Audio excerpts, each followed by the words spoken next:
In other news this evening, Puerto Rico's governor says that progress is being made, but the island is still in the middle of a major emergency and more needs to be done. More fuel is reaching Puerto Rico and more troops are on the ground, but the head of FEMA said the challenge of recovering from Hurricane Maria remains immense.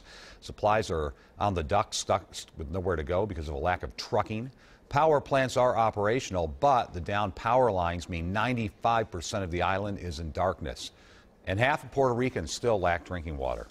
The most logistically challenging event the United States has ever seen. We've opened up 11 major highways, but this morning there are over 3,200 different problems reported with the roadway system.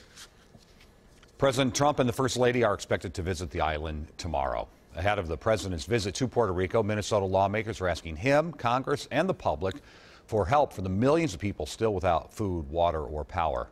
Here's Reg Chapman.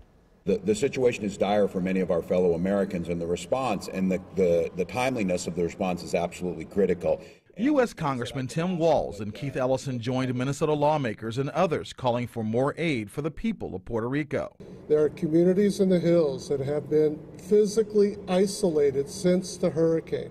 No aid has gotten there since the hurricane.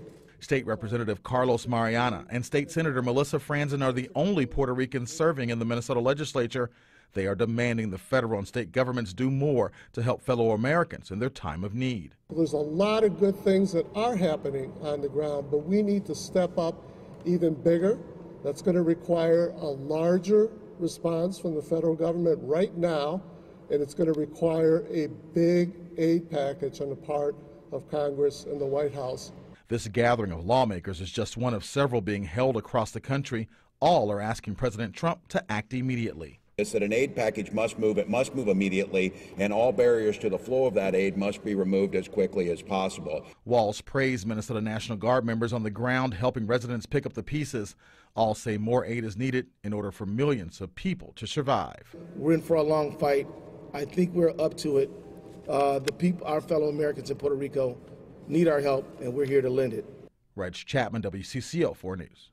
As you might have heard, there are entire parts of the island where relief groups have not even been able to get to yet. We do have information on how you can help. You'll find that at WCCO.com/links.